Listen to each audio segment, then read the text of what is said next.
Un cordial saludo para todos los asistentes, muy buenas tardes, en especial a todo el equipo que hace parte de AminoGran Academic. Un saludo especial a Ian que nos acompaña detrás de cámaras y con todos los asuntos tecnológicos. Saludo especial al doctor Carlos, a Cedric que ya está conectado, Sí, buenas tardes. al doctor José que está conectado por Facebook Live. Y quiero hoy entonces presentar a nuestro séptimo webinar gratuito en la plataforma AminoGran Academy. Hoy vamos a hablar sobre aplicaciones médicas de la bioimpedancia. En ese orden de ideas, pues va a estar a cargo como ponente principal el doctor Carlos Augusto González Correa. Él es médico PhD en ciencias biomédicas, experto en bioimpedancia eléctrica y es docente titular de la Universidad de Caldas. Y nos acompaña como invitado especial el doctor Luis Hernando Arboleda Naranjo, al que le doy un cordial saludo. Enseguida le doy la palabra, doctor, para que le pediría por favor que conecte su cámara y su micrófono para que la gente lo vea. Doctor Luis. Sí, ya. El doctor Luis es médico, se desempeña actualmente como secretario de deportes de la Universidad de Caldas. No.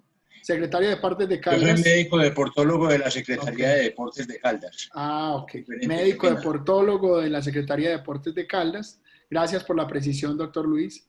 Es docente del programa de medicina de la Universidad de Manizales. Así que le agradecemos por su compañía, doctor. Los dejo entonces en presencia y le doy la palabra al doctor Carlos para que saluden ambos y arranquemos con la presentación a las 2 en punto. Doctor Carlos, y después el doctor Luis para que salude. Bueno, entonces el formato que hemos tenido siempre es que la persona a cargo habla media hora, tenemos 15 minutos para una participación de un invitado especial, que en este caso es el colega y amigo Luis Hernando Arboleda. Entonces va a tener 15 minutos para que nos cuente un poco como su testimonio en la parte de como, él como médico, y bueno, él es médico deportólogo, pero también pues atiende personas no necesariamente deportistas. Entonces, ¿cuál ha sido su experiencia con la bioimpedancia eléctrica? Y tenemos 15 minutos para preguntas o comentarios. Lucho, si quieres decir algo entonces antes de yo iniciar. No, para agradecer a AminoGran, a todo el grupo de trabajo encabezado por Cedric y todos ustedes, el doctor Gildardo, Carlos Augusto, por la invitación. La verdad es que es muy honroso para mí poder brindar alguna información. Venimos trabajando desde hace un año con el equipo y con bioimpedancia eléctrica multifrecuencia. Estamos muy contentos y estamos a la disposición de ustedes. Bueno, muy bien. Entonces, ¿están viendo la pantalla, la presentación? Sí, doctor Carlos, todo funciona Bueno, muy bien. Adelante. Perfecto, entonces voy a contar el tiempo acá. Muy bien. Entonces acá un saludo para todos desde Manizales, Caldas, Colombia, Suramérica. Hay una parte de la ciudad y en el fondo el volcán Nevado del Ruiz, que se llamaba el León Dormido. Tuvo una pequeño despertar hace unos cuantos años y mató 20.000 personas del otro lado.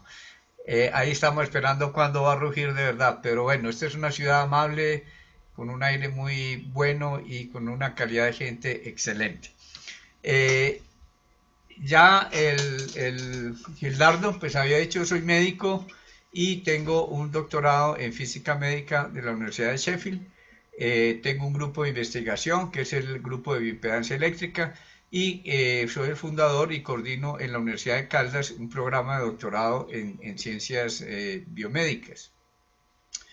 Bueno, antes de empezar quiero decirles un par de cosas. Lo primero, Yo no voy a hablar de todas las cantidad de aplicaciones que tiene la bioimpedancia eléctrica en medicina cuando evaluamos la composición corporal. La composición corporal, digamos, es el elemento que más claramente se ha estudiado y donde más se conoce la bioimpedancia eléctrica. Tiene muchas aplicaciones en pacientes en cuidados críticos.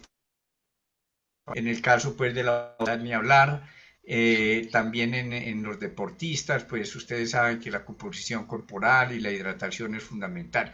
Yo quiero mencionar otras aplicaciones no tan conocidas de la bioimpedancia, con la idea de que las personas que están escuchando amplíen como su visión de la bioimpedancia, que no es solo composición corporal, sino que son muchísimas otras cosas y que el futuro de la bioimpedancia eléctrica es enorme, como vamos a ver. Entonces, acá tenemos para decir que lo que se llama bioelectricidad tiene dos componentes, uno es la electrofisiología y otro es la bioimpedancia eléctrica.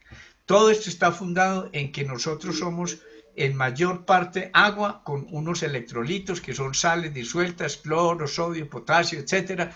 Esas sales cuando se disuelven los átomos se separan y quedan cargados. Digamos en el caso del cloruro de sodio, el cloro se le lleva un electrón al sodio, entonces el cloro queda cargado negativamente y el sodio queda cargado positivamente desde el punto de vista eléctrico.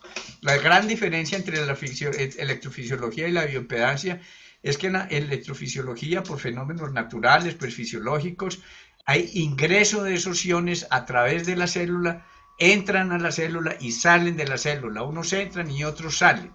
En cambio, en la bioimpedancia eléctrica, nosotros lo que hacemos es que esos iones se muevan, tanto los que hay dentro como los que hay afuera de la célula, ellos se muevan pero sin cruzar la membrana celular. Eso es una diferencia importante. Nosotros con bioimpedancia obviamente no podemos alterar la composición ni el estado de esas cargas, simplemente hacemos que se muevan a unas determinadas frecuencias. A baja frecuencia las cargas se mueven muy libremente en ese espacio extracelular, pero a bajas frecuencias esas cargas eléctricas no se van a poder mover porque por dentro de la célula está llena de membranas y solo a muy altas frecuencias, donde el movimiento de las cargas es muy cortico porque la frecuencia, o sea, la corriente está cambiando de dirección muy rápidamente, entonces vamos a hacer que esas cargas internas se muevan. Entonces, a baja frecuencia vamos a estar estudiando el espacio extracelular y a baja y a alta frecuencia vamos a estar estudiando todo el líquido corporal.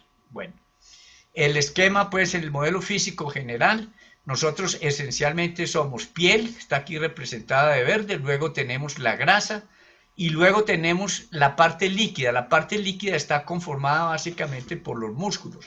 En los músculos es donde está la mayor cantidad de agua del organismo, no es ni en la vejiga, ni es en la sangre, como dicen los estudiantes cuando les pregunto en primer semestre, porque pues sabemos que esas son cantidades muy limitadas. En la sangre pues hay más o menos 3.5 litros de agua en promedio y nosotros si estamos hablando de que la mayor parte de nosotros es agua, una persona de 70 kilos pues va a tener por lo menos 35, 40, 50 kilos o litros de agua. Y finalmente pues tenemos el hueso. Entonces esto es un esquema, recordemos que en bioimpedancia siempre vamos a estar usando 4 electrodos, 2 electrodos por los cuales se inyecta la corriente y 2 electrodos que miden el voltaje y al relacionar estas dos magnitudes entonces obtenemos la resistencia eléctrica. Muy bien.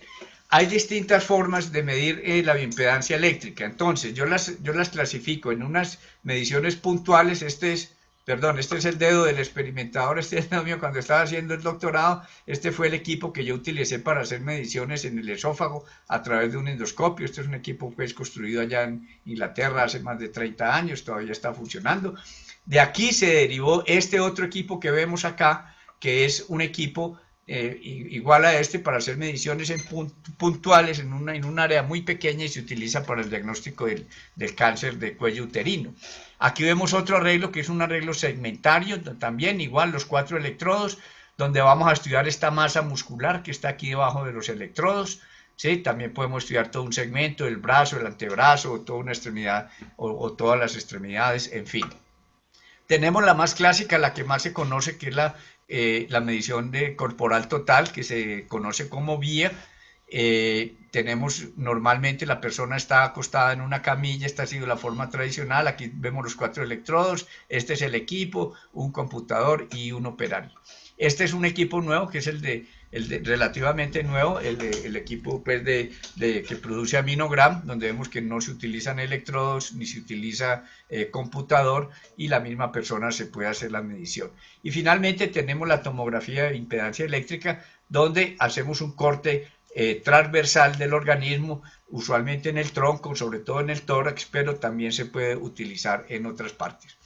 En cuanto a la composición corporal, pues que es lo que más se utiliza, pero que como les dije, no me voy a centrar en esto, ya habrán otros webinarios sobre esto, hay personas que están más familiarizados con esto. Tenemos ahí distintas posibilidades, esta es la tradicional, ¿sí? 2 electrodos acá en los pies y 2 en la mano, la persona acostada. Hay otras que utilizan, digamos, pie-pie, entonces aquí tenemos los 4 electrodos y la corriente entra por un pie, sale por el otro y se mide el voltaje. Hay otros que son mano-mano y hay otros que son una combinación. Esta pues es una técnica que se utiliza sentado y sobre la cual pues estamos trabajando. Este esquema que les muestro acá es básicamente para decir que nosotros nos dividimos o nos estudiamos en unas cosas que se llaman sistemas orgánicos. Entonces son 10 u 11, bueno, depende cómo se clasifiquen. Tenemos el tegumentario, que es la piel, las uñas, etcétera, el sistema digestivo, el sistema respiratorio, el sistema cardiovascular, el sistema muscular, el sistema esquelético. Muchas veces estos dos los agrupan como un solo sistema y hablan del sistema músculo-esquelético. Tenemos el sistema nervioso, el sistema endocrino, el sistema linfático, el sistema urinario, y aquí tenemos ya la parte del aparato reproductor o genital, el femenino y el masculino. Y yo lo que voy a hacer en esta charla es, les voy a dar un vistazo muy general y muy rápido poniendo ejemplos. Esto pues obviamente no es una charla exhaustiva, simplemente para mostrar otras cosas que se hacen con, algunas de las muchas cosas que se hacen con bioimpedancia, y voy a seguir ese orden en la presentación. Les voy a mostrar cómo en cada sistema, con un ejemplo de, digamos, haciendo una búsqueda en PubMed, vemos publicaciones cada vez más en cada uno de estos sistemas en distintas situaciones relacionadas con la bioimpedancia eléctrica. Entonces empezamos aquí con, esta es la búsqueda que hice para cada uno de esos sistemas. Yo crucé impedancia eléctrica como un término del MESH en PubMed, que es una base de datos pues de información bibliográfica, que es como el referente en el área de biomedicina, la de más tradición, etcétera, con sistema integumentario, o tegumentario decimos en español. Entonces, para cada sistema les voy a mostrar una diapositiva como esta, en la cual en esta parte va a estar el número de artículos que hay en esa búsqueda recuerden que PubMed hace referencia a 5.000 revistas científicas más o menos, y desde el año más o menos 60 hay información metida ahí. Entonces, y aquí vemos desde el año 46 al año 2020, vemos publicaciones, bueno, aquí en algunos casos se extiende hasta los años 40 ya van, y vemos cómo, bueno, al principio hubo algo de investigación, después hubo pues prácticamente nada, y en estos últimos 20 años, 25 años, sobre todo después de los 90, a partir de los 90 más bien, ha ido creciendo la investigación en todos los lados. En el caso pues de este sistema hay 396 artículos. Aquí hay uno, por ejemplo, para medir la resistencia de la piel en señales relacionadas con electroencefalografía. Este es un método, bueno, y aquí abajo, entonces les voy a poner artículos pues como ejemplo y una imagen de cada uno de esos sistemas. Una o varias, en este caso de la piel vamos a ver varias. Este es lo que llama un detector de mentiras, ¿cierto? Cuando una persona dice una mentira, involuntariamente suda, y eso no lo puede uno controlar, entonces baja la resistencia eléctrica, y esa es la base, como vemos acá en esta señal. Esta es la base para detectar pues, en que funcionan esos aparatos. Obviamente no son 100% exactos como todo, pero es un aparato que se utiliza en muchos casos. En cuanto a la piel, tenemos que nosotros tenemos unas áreas que se llaman dermatomas. Cada una de esas áreas está asociada con un par de nervios que salen acá de la columna vertebral, o en el caso de la cabeza que salen del cerebro, pero también tenemos otra distribución, que es la teoría de la acupuntura, que nos habla de unos canales energéticos por los cuales circula la energía. Entonces, para cada una de esas aplicaciones tenemos, aquí hay un artículo, por ejemplo, que nos habla de un aparato que, haciendo mediciones en la piel, en estos dermatomas, puede detectar enfermedades o señales de enfermedades en órganos internos, ¿cierto? Mire que esto es una publicación muy seria de la Academia de Ciencias de Nueva York, en el año 2007. Bueno, luego tenemos acá una cosa que se llama electroacupuntura según Folk, que es una técnica que desarrolló un médico alemán. También se miden la resistencia de ciertos puntos de acupuntura y con eso se puede establecer el funcionamiento de los órganos externos. Los órganos internos, perdón. Aquí está publicación del 2016, donde hace una revisión de literatura de todo esto. Esta es una más ortodoxa, pues es un diagnóstico de piel, de cáncer de piel. Este es un equipo sueco, tiene muchas publicaciones. El problema de esto es que estos electrodos que están bañados en oro son muy costosos. Cada electrodo vale 80.000, 100.000 pesos. Bueno, acá no se consiguen obviamente, pero es muy caro para hacer un electrodo desechable. Sin embargo, este es un equipo pues que, como vemos acá, tiene varios electrodos. Cada puntica de estas es un electrodo. Ellos pueden inyectar corriente entre distintos pares de electrodos y dependiendo de la separación de esos electrodos, la corriente va a ir más adentro o va a ser más superficial, y con eso podemos estudiar no solo la epidermis y la dermis, sino también lo que hay debajo. Bueno, entonces detección de cáncer de piel. En el sistema digestivo vemos que hay 1351 y también en todos vamos a ver este patrón. Cada una de estas barritas indica el número de artículos que se publicó en cada año. Obviamente, si ustedes consultan PubMed, pues pueden mirar con esto con más detalle. Aquí estamos hablando de cómo con bioimpedancia eléctrica se puede medir lo que es la función, toda la función gastrointestinal. Miremos algunos ejemplos, otros ejemplos. Por ejemplo, este aparatico que es para detectar caries también se usa utilizando la resistencia eléctrica, y también se utiliza mucho en odontología para determinar hasta dónde llega un canal dental, porque cuando van a hacer tratamientos de conductos es fundamental saber exactamente dónde termina, porque si dejan un pequeño espacio sin llenar o si llenan más de la cuenta, eso va a ser un foco pues para un problema posterior. Otro en la lengua, el doctor Ruth Cohen, un médico, un neurólogo de Estados Unidos, muy querido. Lo conocí el año pasado en Brasil, en el Congreso Latinoamericano, en el Congreso Mundial de Bioimpedancia. Él desarrolló este equipo que es para estudiar una enfermedad que se llama esclerosis lateral amiotrófica. Es una enfermedad sistémica que afecta toda la musculatura voluntaria. Entonces él hace unas mediciones en la lengua. Siempre vamos a hablar de 4 electrodos, 2 para la corriente y 2 para el voltaje, y con esto le facilita el diagnóstico de esta enfermedad. En el esófago, esto es una foto de mi tesis doctoral. Esta es una de las publicaciones que aquí tratábamos de hacer diagnóstico precoz de cáncer de esófago en personas con esófago de Barrett, que es una metaplasia. Pero también la bioimpedancia se ha utilizado, por ejemplo, para medir el tránsito del bolo alimenticio a través del esófago, y también para medir el pH y detectar, digamos, el reflujo gastroesofágico. Estas bolitas son electrodos y se utilizan distintos pues, pares para eso, y también aquí hay un pHímetro, como se puede ver, para hacer la correlación entre ambos. Esta es una técnica que desarrollaron estos 2 mexicanos también. Este doctor Bertrand lo conocí allá en México.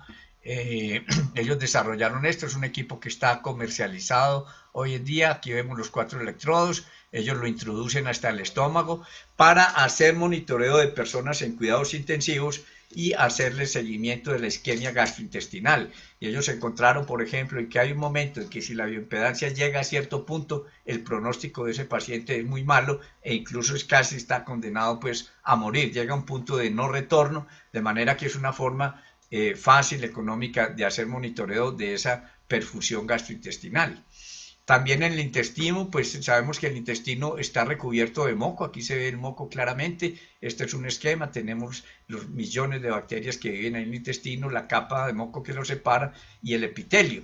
Aquí en este lado vemos, estas son 2 células. Aquí al lado izquierdo hay una y aquí hay otra. Y este espacio blanco es la separación entre ambas. Este es un epitelio intestinal y vemos que aquí en la punta, en el ápice, hay una cosa que se llaman las uniones estrechas. Aquí esta es una unión estrecha sana, mientras vemos que aquí en esta persona con enfermedad de Crohn, por ejemplo, esa unión estrecha está alterada, miren este espacio tan grande que hay acá, por ahí entran bacterias y por supuesto la corriente eléctrica va a circular más fácil por ahí, de manera que la bioimpedancia nos permite hacer un diagnóstico de esto, de la permeabilidad intestinal. En eso estamos estudiando nosotros, pero esto se ha asociado no solo, por ejemplo, con la enfermedad de Crohn, sino también con cáncer de colon.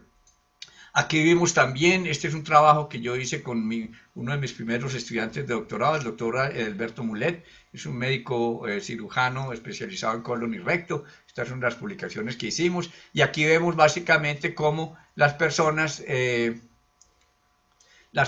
normales tienen una bioimpedancia o una resistencia eléctrica mucho más grande que las personas con cáncer colorectal, que son las que están en rojo, esto a baja frecuencia. O sea, a baja frecuencia se puede hacer esta diferencia. En este caso, como les digo, pacientes con diagnóstico de cáncer de colon y recto.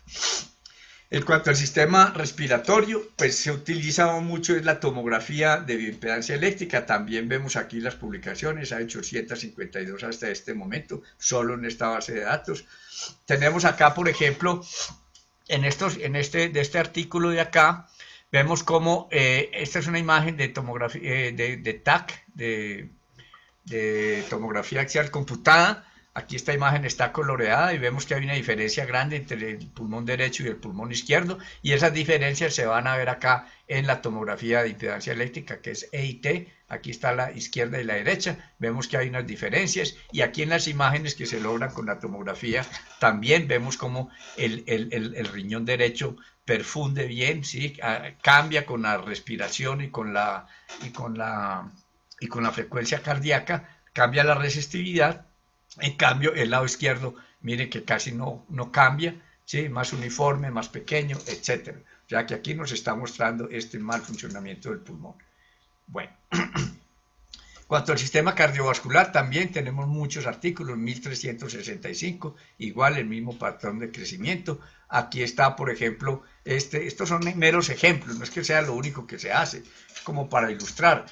Ellos con bioimpedancia eléctrica local miden el contacto entre un catéter y el tejido cardíaco y si hay formación de lesiones en personas pues que tienen que dejar los catéteres por largo tiempo. Aquí también hay dos artículos que les muestro acá. Con miren, los 4 electrodos, aquí están los 2 electrodos de corriente, que son los externos, y los internos generalmente siempre van a ser los electrodos que miden el voltaje, esto para mirar la contractilidad del miocardio, pero también se utiliza para determinar el volumen sanguíneo que fluye en un miembro o un sector de un miembro inferior o un miembro superior. También los 4 electrodos, corriente y voltaje.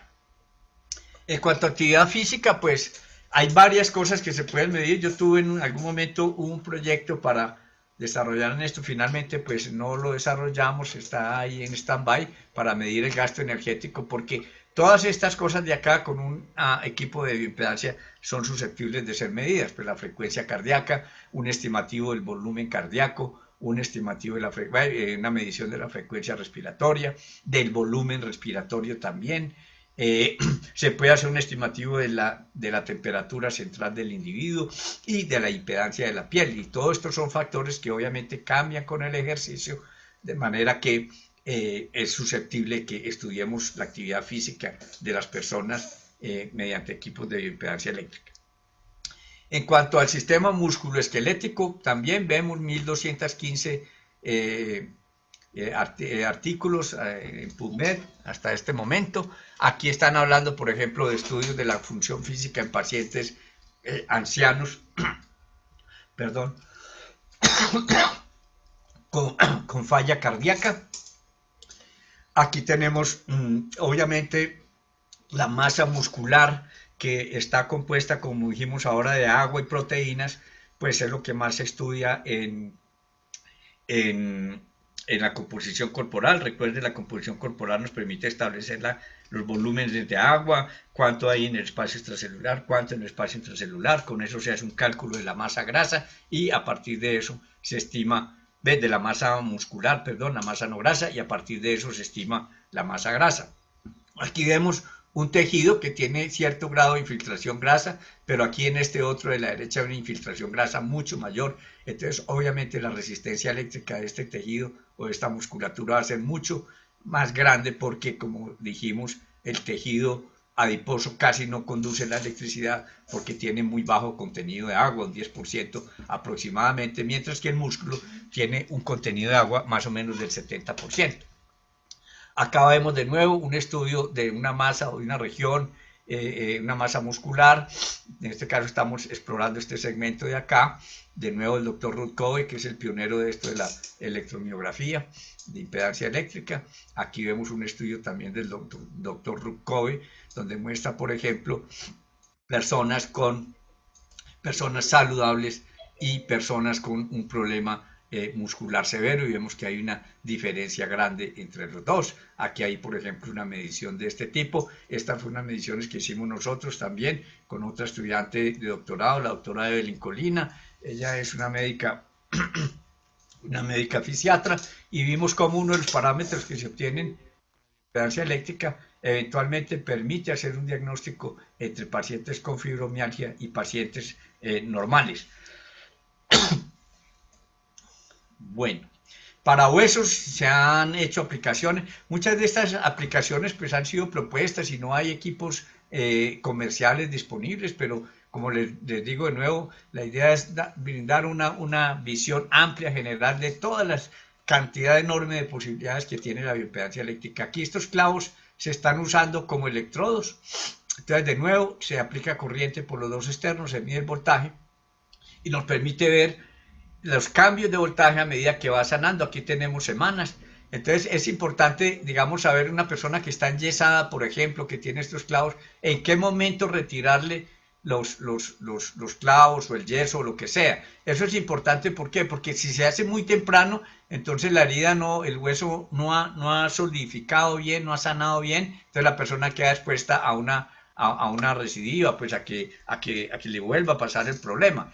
Y si se deja más tiempo del necesario, pues esa inmovilización pues es más tiempo que la persona, no solo que la persona está inmovilizada, sino también más largo va a ser la recuperación mediante fisiatría, que por cierto es bien dolorosa esas recuperaciones después de una inmovilización prolongada. En cuanto al sistema nervioso, lo que más se utiliza es, aquí vemos también 1345, aquí están hablando de nuevo, lo que más se utiliza es tomografía de impedancia eléctrica cerebral. En este caso, aquí les estoy mostrando un artículo de David Holder.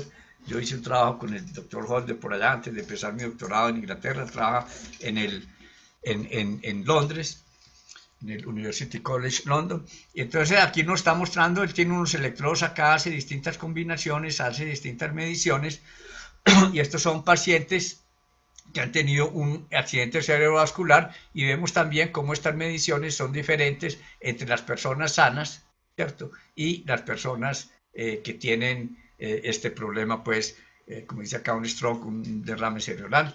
De manera que esta técnica se utiliza mucho. Él ha estudiado epilepsia, ha estudiado estos accidentes cerebrovasculares. Bueno.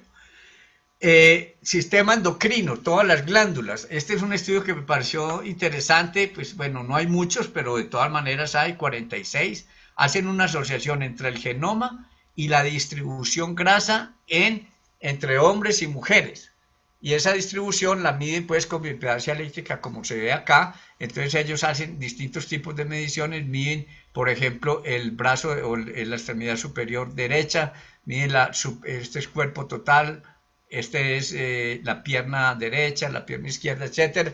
Hacen distintas mediciones entre hombres y mujeres, ven la distribución de esa grasa y eso lo asocian con ciertos tipos de genes, como se ve acá en la parte inferior. De manera que eso está asociado pues a todo el sistema endocrino, porque lo que hace que nos diferenciemos. Recordemos que todos los embriones humanos estamos destinados a ser mujeres, señoritas, ¿cierto? Y lo que hace que no sigamos el proceso de ser mujeres sino de hombres es precisamente el sistema endocrino, todas las hormonas que se secretan y hace que el embrión siga hacia el estado femenino o que nos volvamos pues, o que de acuerdo a la información genética que tenemos, que seamos hombres o mujeres. que seamos hombres.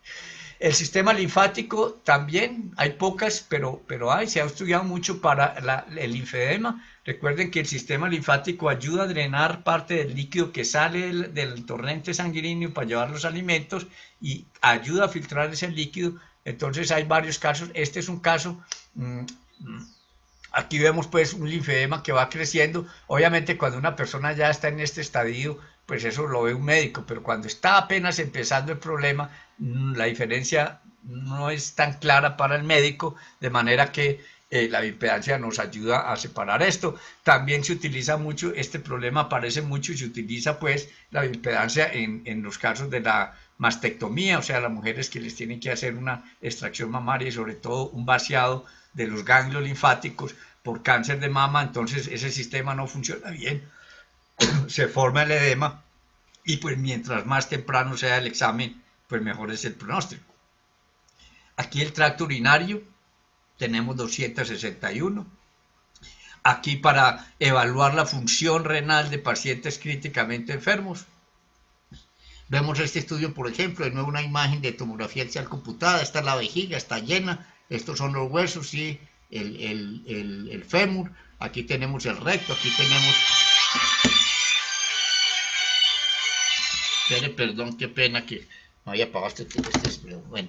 Y este es pues un esquema y acabamos con la tomografía de impedancia eléctrica, como aquí la vejiga está vacía, aquí está llena, ¿sí? Y como la distribución de esas líneas de voltaje, que es lo que medimos, va a ser muy distinta. Miren que aquí hay mayor densidad, porque atraviesan, la corriente va a atravesar todo el tejido. En cambio aquí cuando la vejiga está llena, pues estas líneas se van a concentrar hacia esta parte y no va a haber tanta circulación. Entonces obviamente esto lo va a detectar la bioimpedancia eléctrica.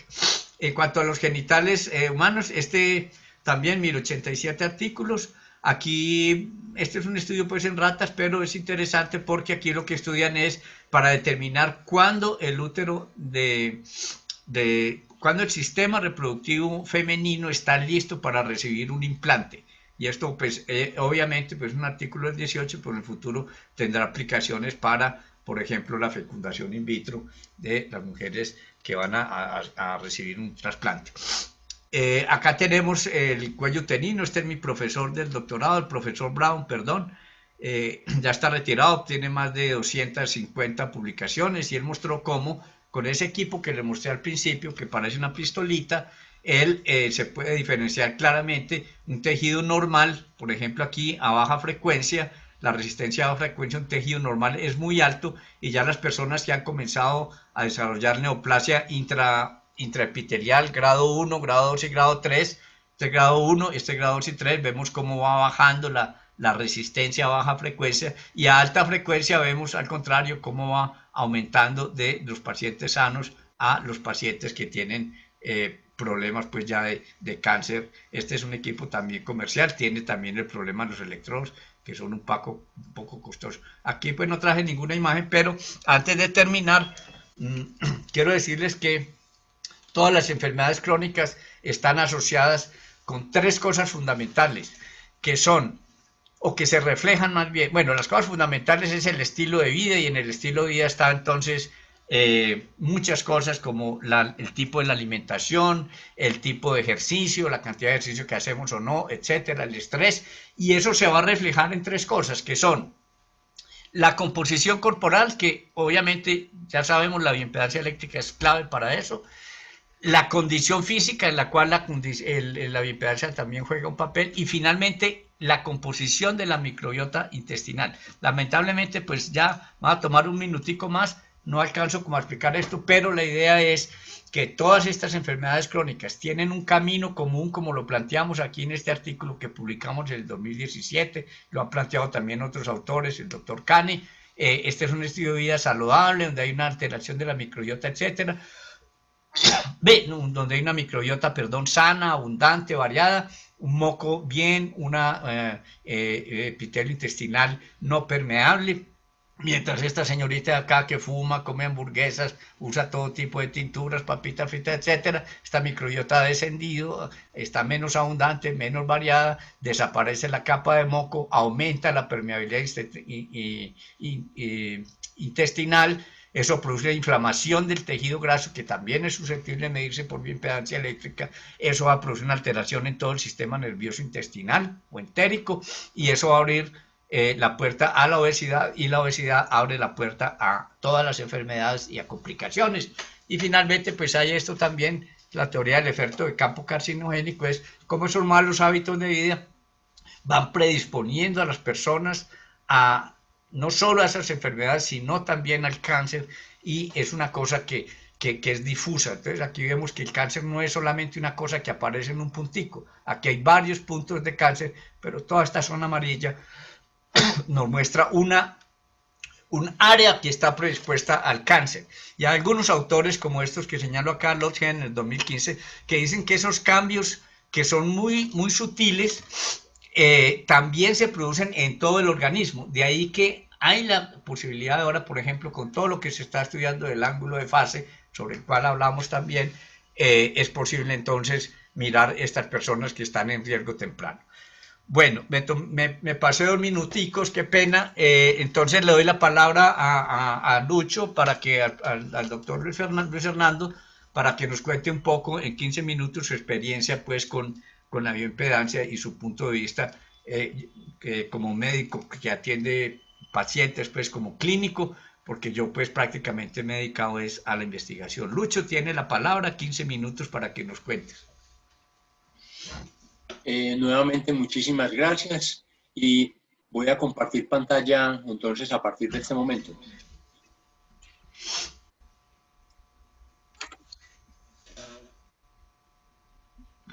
Ay.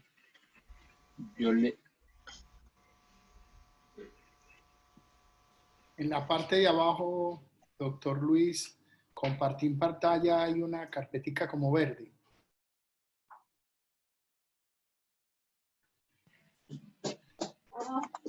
Compartir pantalla. ¿Ahí? ¿Cuál pantalla quieres compartir? Este.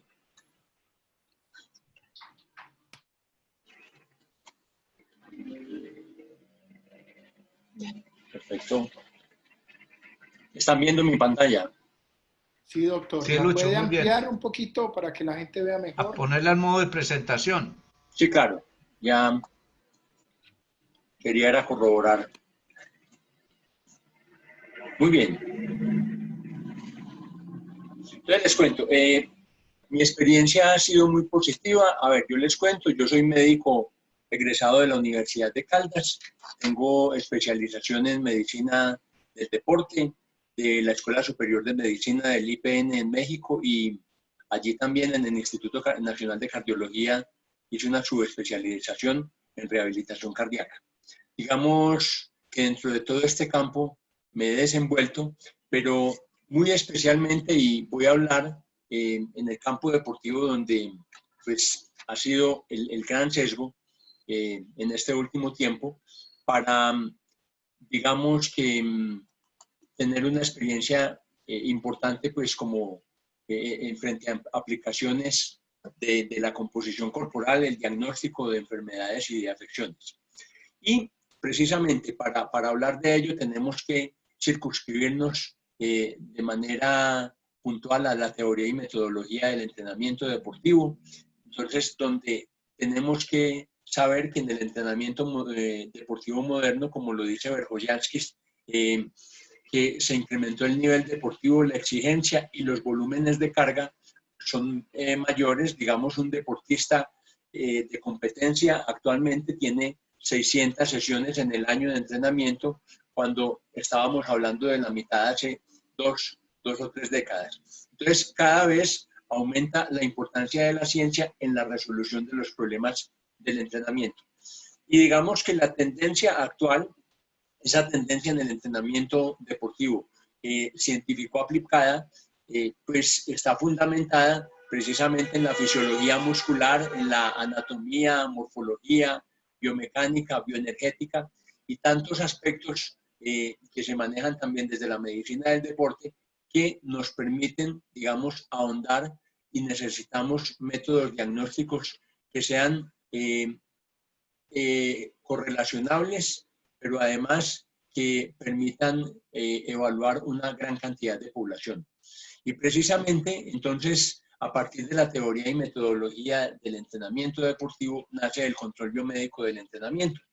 Y simplemente, a partir del control biomédico del entrenamiento, pues podemos conocer el perfil metabólico, las capacidades motrices, morfológicas, biomecánicas, el perfil fisiológico, el perfil psicológico, el efecto del entrenamiento y las curvas de progresión de un deportista.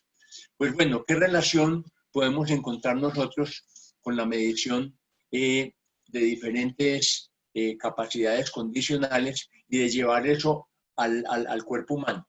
Entonces, resulta que las capacidades motrices, pues en la medida en que hay más masa muscular, en la medida, o sea, yo me atrevería a hablar de aspectos de ángulo de fase también determinados por muchos aspectos, no solamente de entrenamiento, sino también alimentarios, de presencia o no de enfermedad, pues la bioimpedancia resulta ser una opción muy importante. Las capacidades morfológicas, el hecho de caracterizar a un deportista y que nos permita orientar a partir de un diagnóstico el entrenamiento en el gimnasio o en el entrenamiento en el campo o el seguimiento, pues es muy, muy importante. Pero yo me voy a ir centrando entonces a partir de esto que les he narrado. O sea, el control biomédico del entrenamiento deportivo facilita el diagnóstico, facilita el tratamiento, facilita la rehabilitación. Pues por bioimpedancia nosotros encontramos modificación de variables en la masa muscular. Vamos a hablar, por ejemplo, de aspectos puntuales, una lesión del menisco. Un paciente que se somete a una artroscopia, pues rápidamente, inclusive con la lesión, vamos a suponer que es un jugador de fútbol profesional que se hace el diagnóstico y se lleva rápidamente al quirófano, no es el caso de otro grupo de pacientes, pues de todas maneras va a tener una atrofia importante a nivel del muslo, sobre todo pues en vastos mediales. Que digamos que este seguimiento a nosotros nos va a permitir también, digamos, en qué momento del proceso de recuperación está, o inclusive cuando se lleva meses o mucho tiempo sin hacer un diagnóstico y un tratamiento eficaz como la cirugía, pues digamos que este es un medio que nos va a permitir llevar un manejo mucho más específico a través del gimnasio, a través de actividades de rehabilitación y llevar a la reincorporación deportiva mucho más fácilmente. La prevención de la enfermedad, la promoción de la salud, la proyección de talentos, la investigación, o sea, todo eso está inmerso en el control biomédico del entrenamiento deportivo, como les decía, a partir de la teoría y metodología del entrenamiento deportivo, que acuñó todos estos aspectos. Y entonces la bioimpedancia en el deporte tiene cabida en todos y cada uno de estos puntos. Entonces, ¿cuáles son esos objetivos para ir mencionando del control biomédico del entrenamiento deportivo? Pues hacer unas evaluaciones por un equipo interdisciplinario, llámese nutrición, llámese entrenamiento deportivo, llámese medicina, llámese cualquiera de las áreas. Se hace un diagnóstico de condiciones biológicas, psíquicas y antropológicas determinantes del rendimiento deportivo. Entonces, ¿cuánto porcentaje de tejido graso tiene? ¿Cuánto porcentaje de masa muscular? ¿Cómo están esos componentes? ¿Cómo está su estado de hidratación? Porque es que también a nosotros nos ha servido, o sea, un deportista que se hidrata bien rinde mejor, pero a veces no todos los deportistas se quieren hidratar bien. Entonces, esta es una oportunidad que tenemos a través de métodos de bioimpedancia multifrecuencia que no la darían otros métodos. Proponer el perfil deportivo del individuo estudiado sobre la base de sus características morfofuncionales. Por ejemplo, en el caso del fútbol, a veces un deportista que no va a crecer lo suficientemente, pero que se formó en escuelas deportivas como defensa central, pues le toca, teniendo talento para esa práctica del deporte, convertirse en un lateral o en un delantero, porque probablemente la talla que no es muy alta no le va a dar para un puesto como el que tiene. Entonces, en ese perfil deportivo también las variaciones de masa muscular, de masa grasa, nos permitirían también, desde las ciencias aplicadas al deporte, brindar algún tipo de orientación al entrenador. La prescripción de cargas de trabajo y pronóstico del rendimiento, la atención y control en salud, todo esto es susceptible de hacerle seguimiento. Conocer el deportista en todas las esferas, o sea, esa es parte de la caracterización a la que queremos llegar, el diseño de programas deportivos, de medios de recuperación y el intercambio de información. Yo esta semana tuve la oportunidad de hacer la medición de un ciclista profesional y me dijo, yo ya conocía el método del Biodiesper, me dieron en Medellín hace 6 meses.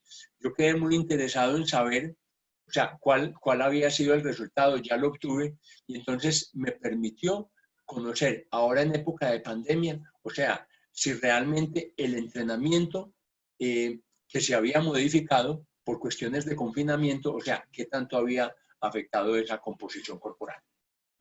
Y entonces, en la composición corporal, o sea, el perfil antropométrico es un factor de selección esencial para el éxito deportivo y es parte del conjunto de variables biológicas que se relacionan con el mismo rendimiento.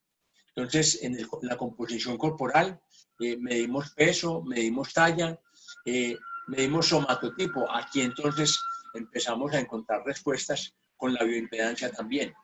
Esto fue algo que se trabajó siempre desde la antropometría, con métodos muy importantes que se diseñaron hace algunas décadas. El porcentaje de tejido graso, el índice córnico, que es la relación entre el tren superior medido desde la cintura, sentado, la talla sentado versus la talla total de las personas. Por ejemplo, en el ciclismo eso es importante.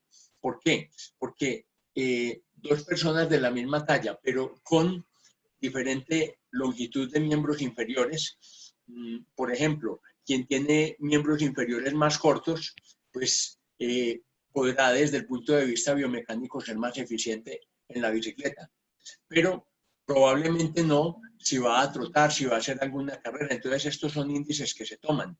Entonces el área muscular, el índice de AKS, que es el porcentaje de masa muscular versus el peso de la persona, entonces nos llevan a proponer ese perfil deportivo y ese seguimiento y conocer si un deportista puede llegar a ser talento deportivo o no en determinado tipo de disciplina. Pues simplemente la bioimpedancia nos puede brindar de manera más rápida y mucho más específica mucha parte de esta información. Esta es una medida que hicimos esta semana al grupo de ciclistas de Selección Caldas.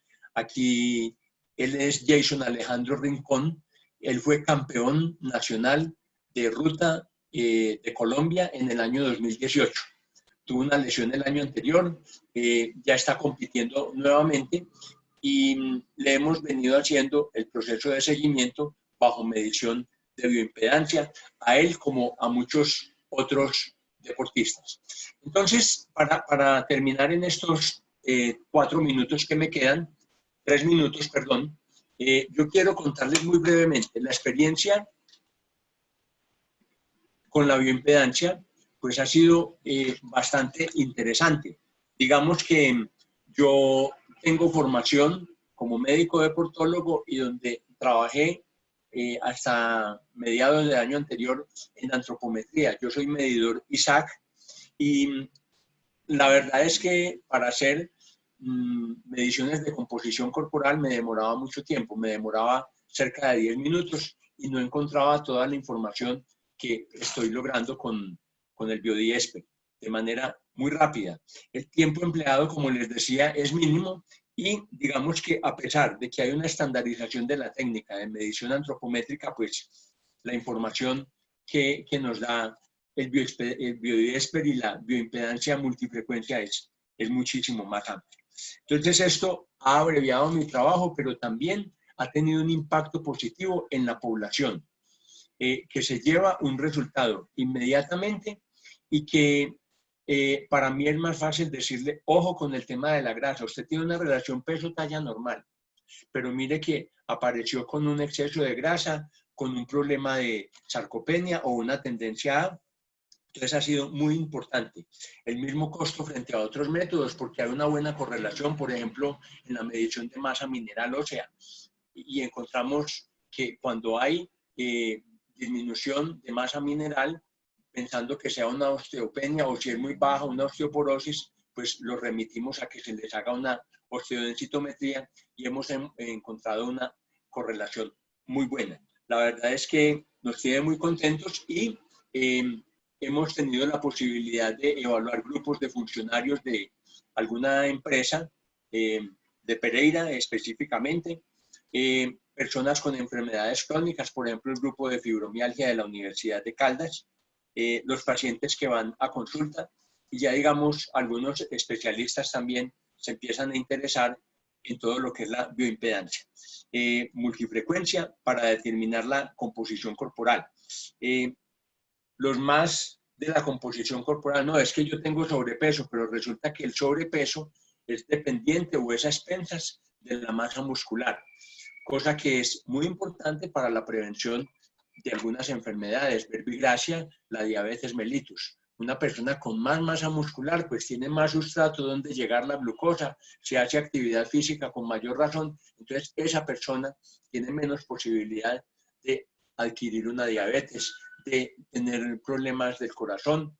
Inclusive hay algunos estudios donde hablan, o algunos no, muchos estudios de la relación de la sarcopenia con problemas de muerte súbita, problemas de cáncer y de enfermedades crónicas. Básicamente es eso, pues no me quiero extender, realmente pues podríamos hablar de otra serie de casos, pero para cumplir con el tiempo, creo que ahí estamos bien. No sé si haya alguna inquietud. Gracias, doctor. Yo le voy a dar la palabra al doctor Cedric, que se encuentra conectado para que él coordine la sesión de preguntas. Gracias a Carlos y gracias a Luis por su intervención. Ahorita despedimos la jornada. Adelante, Cedric. Sí, hola, buenas noches. Buenas tardes. En Latinoamérica, acá es la noche. Feliz tardes, doctor. Estoy mirando y veo que todavía no hay preguntas, así que no sé si usted desea agregar algo. Todavía tenemos 10 minutos.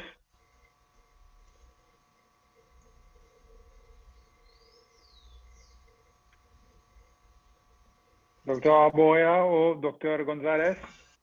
Lucho, ¿quieres hacer algún comentario adicional? Sí, o sea, hay un tema que me ha estado apasionando mucho y es precisamente con el ángulo de fase.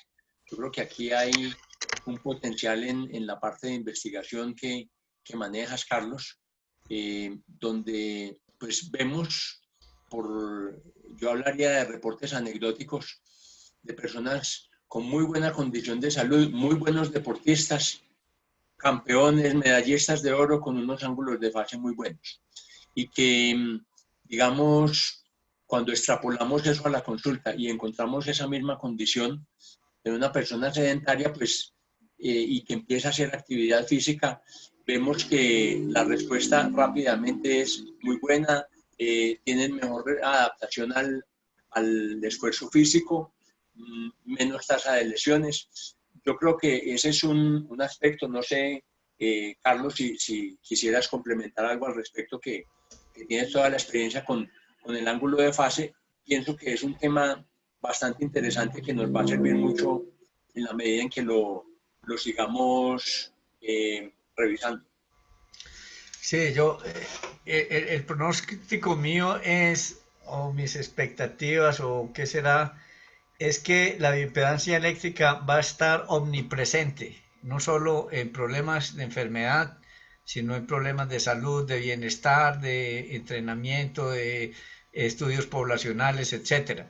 Porque como ustedes vieron, ¿qué tiene la bioimpedancia de bueno? Primero, que es un método inocuo, es un método de que prácticamente no tiene ningún riesgo. Segundo, uno puede hacer, como les mostré en la presentación, desde medir un puntico, un área de 2, 3, 1 centímetro de diámetro, hasta medir todo el organismo. El agua, como el agua está presente en todas partes, porque incluso la grasa pues tiene un 10% de grasa, el hueso también tiene algo de grasa, o sea, ellos son malos conductores, pero conducen. Y entonces, como esto tiene tantas aplicaciones, va a haber bioimpedancia en todas partes. De hecho, ya, por ejemplo, en muchas casas hay bioimpedancia, porque estas tanitas que venden, estas pesas que le miden a usted, le calculan la grasa, usted se para en ellas y tiene los 4 electrodos, eso ya lo encontramos en muchas partes. En los gimnasios, por ejemplo, también. Ya muchos equipos de estos de entrenamiento tienen incorporados ahí su bioimpedanciómetro. Entonces, realmente las posibilidades de la bioimpedancia, yo cuando empecé a hablar de bioimpedancia hace 30 años, la gente me miraba raro y decía, ¿bio qué? ¿La bio qué? Y ahora ya es común, y como decía Lucho, por ejemplo, ¿no? A mí de que me miraban raro en la universidad, por ejemplo, pasé a que me buscan los especialistas, y como también lo comentó Lucho, hombre, eso de la bioimpedancia me interesa. Veas que estuve en un congreso y hablaron de que la mejor forma de evaluar sarcopenia en ancianos es con bioimpedancia. Me acuerdo que me dijo el doctor Tulio, doctor Felipe Marolanda una vez. Entonces cada vez va a ser más común, ¿sí? Así que todos ustedes que están, y por ejemplo, yo sé que hay muchos estudiantes míos de medicina que están empezando, ustedes cuando terminen se van a encontrar con bioimpedancia en muchas partes. No sé si hay Permiso, alguna doctor, pregunta, Cedric. sí hay una pregunta de Pablo Orozco. Buenos días, tengo una pregunta. ¿Se ha utilizado el ángulo de fase para relacionar el desempeño de los atletas? Hablando tal vez más en específico del VO2 Max, yo soy estudiante de medicina del deporte en el Instituto Politécnico Nacional en la Escuela Superior de Medicina. Si se ha utilizado el ángulo de fase, ¿en qué? Perdón, es que no entendí bien la pregunta. Para relacionar el desempeño de atletas. Ah, ya. Yo realmente pues no conozco. De todas maneras, pues mi campo ha sido más, como lo he dicho en varias ocasiones, en el tema del diagnóstico de cáncer, ¿cierto? Me El imagino ángulo que de la fase, de pregunta todas era maneras, para el doctor. Me sí, imagino que para la el doctor pregunta era Lucho. para el doctor. Sí, Lucho. Ahí hablaba algo en la pregunta también del VO2, del consumo de oxígeno. Y pues a ver, yo le cuento a quien hace la pregunta y a todos ustedes, pues eso lo venimos observando, y era lo que mencionaba ahora, que hay como una correlación directa entre mejor ángulo de fase y mejor rendimiento deportivo, y creo que ahí hay que hacer mucha investigación, pero que no tengo en este momento pues ninguna referencia que hable de correlación de ángulo de fase versus VO2, porque es que ahí habría que tener en cuenta también otras variables. O sea, el ángulo de fase no solamente estaría muy bien en una condición de resistencia, sino también en las personas que tienen buena cantidad de masa muscular y que son sanas. Entonces, se supone que sí. O sea, ese es un reporte pues, que podemos hacer quienes hemos manejado la bioimpedancia, pero no podríamos decir hasta dónde o cómo sería correlacionable. Doctor, un Gracias. aspecto complementario podría ser y recordar que el ángulo de fase, lo que nos está midiendo en últimas es la capacitancia de la membrana celular, y por ende nos está midiendo la calidad de la célula. Fuera de eso nos está midiendo un pronóstico de masa celular corporal, y por ende se considera que es un pronóstico de estado nutricional y un pronóstico de la calidad y la cantidad de las células. En ese orden de ideas, pues lógicamente algunos autores han relacionado el ángulo de fase con rendimiento deportivo.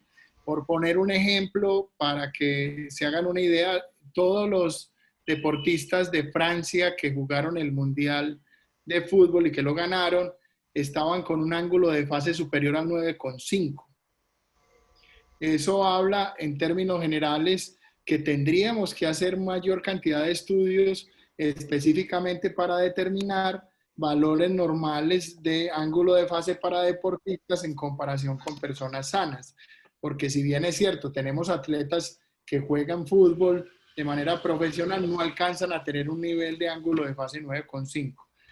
Sin embargo, lo que dice el doctor es cierto y es que no tenemos, al menos yo no conozco ninguna evidencia científica que relacione el ángulo de fase con el VO2, así que sería una muy bonita invitación a que nuestro acompañante en el Facebook Live pues lo haga y nos haga saber cómo va con eso para poder hacer un ejercicio también de aprender entre todos y a que este ejercicio de la bioimpedancia crezca. Vea, yo quiero aportar algo. Yo hice aquí una búsqueda rápida, pues muy rápida, y encontré, por ejemplo, este artículo de este año, precisamente junio del 2020, en la revista Nutrición Clinical Nutrition de la ESPEN. Dice, asociación del ángulo de fase y el desempeño en correr, ¿sí? Y aquí en el resumen dice, por ejemplo, que un ángulo de fase derivado del análisis de bioimpedancia eléctrica ha sido relacionado con un alto nivel de actividad física, ¿sí? Sin embargo, es desconocido si el ángulo de fase alto está relacionado al desempeño en la carrera, y eso es lo que estudian estas personas. Parecen ser como personas como de, a ver si miro de dónde es este estudio. Bueno, no veo acá de dónde, pero sí, hay estudios en eso. Lo que pasa es que el ángulo de fase, de todas maneras, es algo relativamente reciente, ¿sí? Lo primero que se estudió fue la resistencia a baja frecuencia y después a alta frecuencia, y ahora se ha integrado mucho pues lo del ángulo de fase tanto en medicina, pues estudio de enfermedades, pronóstico, por ejemplo, de pacientes con cáncer, pero como se ve aquí en esta publicación, que es una que encontré ahí, pues una búsqueda rápida, como les digo, también se relaciona pues con el desempeño. Entonces, cada día van a salir más y más estudios abordando todos estos temas y en distintas, digamos, ramas del deporte. Incluso en una misma rama del deporte, por ejemplo, el fútbol. No es lo mismo la composición ideal, como lo mencionó el doctor Arboleda ahora, la composición corporal, el somatotipo de un portero, al de un defensa, al de un delantero. Todo eso implica cambios y como lo dijo bien Luis Hernando, pues la bioimpedancia brinda una información muy interesante, muy completa, que nos puede ayudar a orientar el entrenamiento o decidir incluso el futuro de una persona, como lo mencionó Lucho. Cédric, ¿alguna otra pregunta? Tenemos una última pregunta. Durante una lesión deportiva, el ángulo de fase cambiará de forma gradual. No sé si el doctor Arboleda ha hecho este seguimiento con un deportista con una lesión.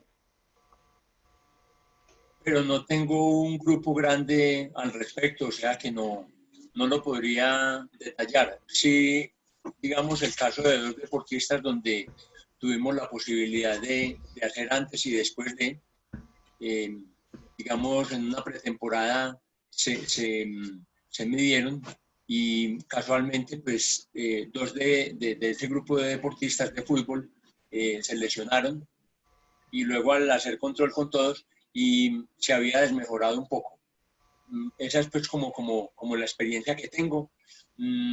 Digamos, yo trabajé mucho tiempo con el Once Caldas, con el club deportivo que fue campeón de Copa Libertadores de América. Nosotros hicimos mucha medición antropométrica. En el fútbol es esencial conocer porcentajes de grasa y peso y digamos en ese sentido se ha abierto un panorama importante. Los equipos de fútbol están viendo este tipo de técnicas mucho más fáciles de desarrollar y creo que ahí puede ser una buena oportunidad para conocer mejor, digamos, la evolución de una lesión deportiva. Gracias, doctor. Gracias. De todas maneras, pues el ángulo de fase es uno de los elementos que brinda la bioimpedancia eléctrica, que se le ha prestado mucha atención últimamente y es muy promisorio, pero pues, la bioimpedancia eléctrica no es solamente eso. Entonces está el ángulo de fase, está la resistencia a baja frecuencia, el cálculo del agua, de la masa muscular, etcétera. O sea que realmente las posibilidades son muy grandes.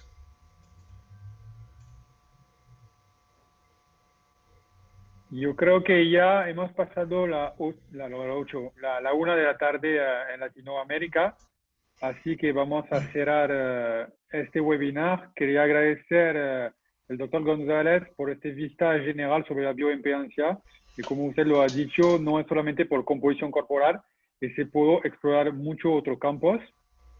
Doctor Arboleda, gracias por su presencia. Quería decir que por su casualidad, el lunes voy a seguir una investigación con ciclistas en Francia, con una equipa de segunda división, así que me comunicaré con usted para intercambiar la experiencia. Le voy a dejar la palabra final a Gilardo. Ok, básicamente es de nuevo agradecerles a todos los presentes por su compañía, por su fidelidad, por estar con nosotros cada 8 días en este esfuerzo que se hace desde diferentes partes del mundo por llevar y socializar el conocimiento en bioimpedancia. Así que los invitamos para el próximo viernes, que vamos a trabajar el indicador de masa celular activa y proteína metabólica activa. Y vamos a tener también a un médico deportólogo de la ciudad de Medellín acompañándonos en ese proceso. Así que cordialmente invitados. Muchísimas gracias al doctor Luis, a Carlos, como siempre, por su sabiduría y por su experticia en el tema, a todo el equipo técnico que nos acompaña desde México, haciendo posible el Facebook Live y demás, en Francia a Alain y a Cedric, y en México a José. Un abrazo para todos, feliz noche en Europa y feliz tarde en América Latina. Saludos a todos, hasta luego. Bueno, a todos, gracias. No sé, ahí les estaba compartiendo la pantalla, no sé si la Gracias. están viendo del artículo que les mencionaba. Bueno, no, a todos muchas gracias, a Cedric, a Len, a Minogram, a Gildardo y al doctor Arboleda, muchas gracias por su participación. Yo creo que ha sido muy ilustrativo pues lo que usted nos ha contado. Así que Gracias. hasta la próxima.